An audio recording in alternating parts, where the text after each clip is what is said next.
Take one. Here we go. Alright, today I'm going to talk about a small project that I'm working on. Nothing spectacular.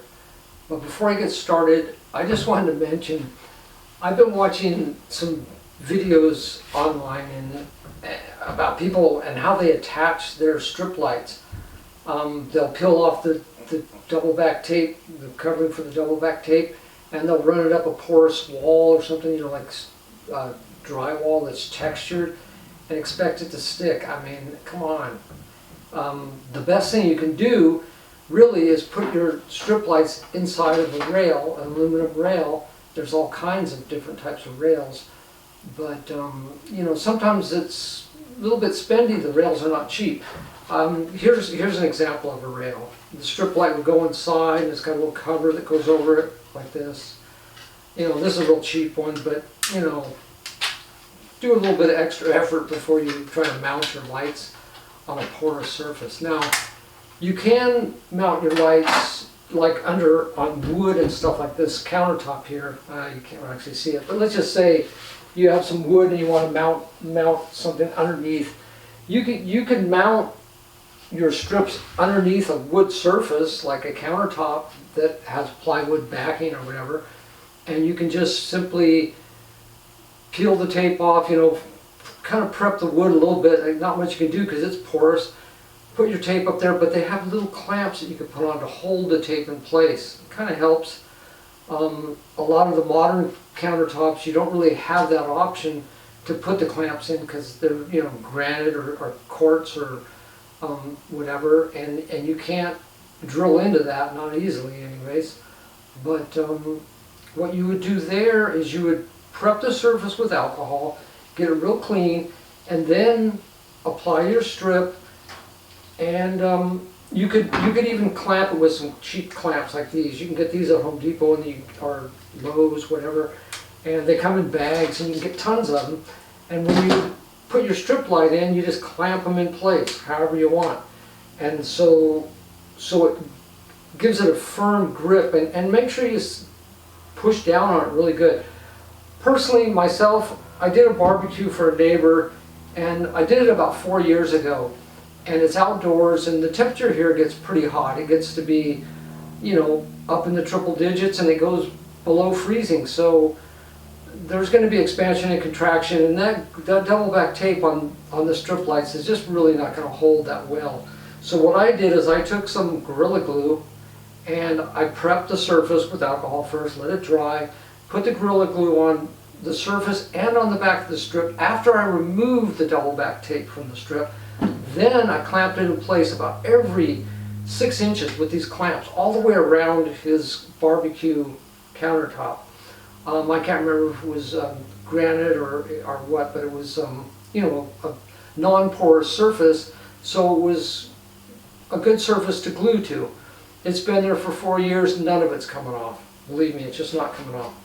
Anyways, that's just some tips on mounting your stuff, you know. That's all I got to say on that one. Okay, so what I did this time is I wanted to use an addressable strip that I had laying around, but I just didn't want to just mount it somewhere for not have a purpose. So I thought, what the heck? Why not mount it to a piece of electrical tubing, EMT? That'd work. That way I could mount it somewhere, take it down, move it around, take it outside, put it inside, build a bridge for a DJ with it, do whatever I want with it. And it's really going to be versatile that way. So what I did is I just took 1/2 inch EMT, a 10-foot stick, and this is just an example, a 10-foot stick, and I cleaned it off with alcohol, and I put the strips on there. And matter of fact, it was a strip light that I had that had been laying around that the protective backing was already off the strip. I'd already laid it down the surfaces. It had dust and dirt on it and stuff. So I figured I better add a little glue. So I added some Gorilla Glue to it, and I took some really small tie wraps. After I got the strip on there, strip, you know, just a strip like this. Gotta get it open.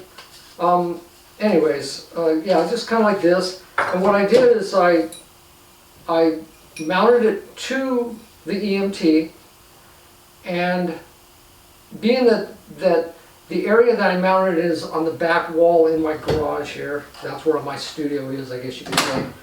And so I only had like 10 feet across, and the strip's 16 foot long, 5 meters. So what I did is I cut the strip dead center, drilled a hole on each end of the 10-foot stick of EMT, put an eye bolt in on each end so I could either hang it from chains, I could bolt it to a wall, I could do whatever and bring it, you know, install it and uninstall it without damaging the strip. Then I put the strip on there, and I also drilled extra holes in there so I could run the wires through so they were hidden. So it worked out really well. EMT is nice, you know, it comes in various sizes, you know, all the way up to 6-inch diameter. This is just 1/2 inch small, but it's real rigid. You can even mount your aluminum railing to the EMT and use the EMT as support. Because really this aluminum, it can bend long lengths, especially if you have a bunch of them, you'll have, you know, joints and stuff that will buckle. You want your stuff to be nice and level and straight. Plus another advantage with EMT is, for you electricians out there, if you have a bender, you can bend this really easy. I'm not going to do this piece, but anyways, you just bend it, you can set it on the ground and bend it, or bend it up above, and you can make any shape you want out of it. Plus, there's all kinds of fittings you can get for EMT.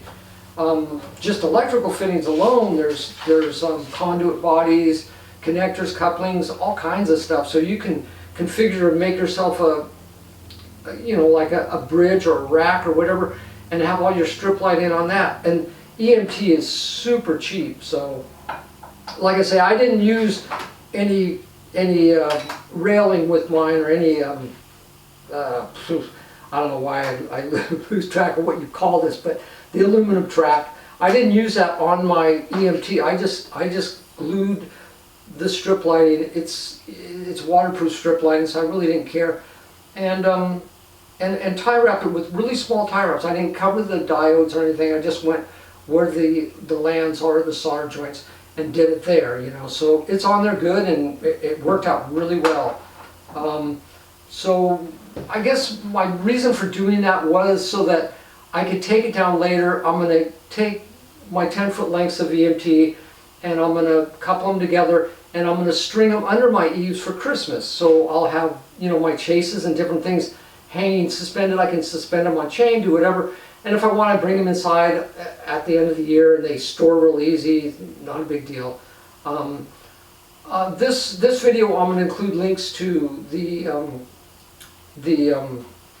strip that I got. It's a WS2811, and then the decoder, the SPI decoder, it happens to be a DMX decoder, but it also has all kinds of scenes you can do even if you don't have DMX. So either way, you can make it function. The surprising thing to me was that when I bought that decoder off of eBay from a certain vendor, it was 19 bucks. That was 2 years ago. Now it's 39 bucks. So that just kind of shows you how things are going up in price. Anyways, the tools I used on this job were basically a soldering iron, some shrink sleeve, some solder.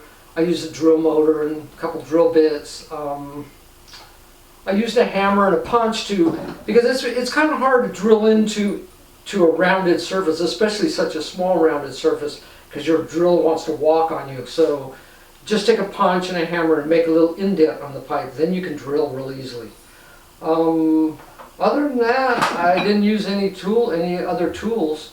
I just thought it was neat. I'm including links to everything to where you can get all the parts to do this. I'll have images that you can look at, and also the manual for the decoder. I don't have the model number. It doesn't have a model number, but I do have the link to where you can get it on eBay. Whatever decoder you want to use, whatever strip light you want to use, it's just mainly trying to explain that you can use strange things like EMT. I basically am just using what I have laying around the house because, you know, I'm a retired electrician, so I have all kinds of electrical parts. That's about it. Just have fun, do some projects, come up with ideas. And if you like the video or don't like the video, I'd like to have some comments if you can, because that helps me out a lot. You know, lets me know if I'm doing a bad job, a good job, whatever. Hopefully in my comments, I'll have everything to make it easy for you to understand, and hopefully I can assemble this video and images and stuff, and so you can see it. And I'll demo out the strip light so you can see what it looks like. Okay. Okay, here's what the rail looks like. That's what this is right here. Right here, see that? Okay, that's what it looks like. And it's like, 10-foot stick of conduit. And it goes across the top of where my garage door spring would have been, I guess. I just used that same bracket and put it in there. I don't know if it's very good in focus or not, but let's see. I think that's a pretty good focus. Okay. Anyways, that's what it looks like. And let's see if I can give you a good idea of what it looks like. Okay.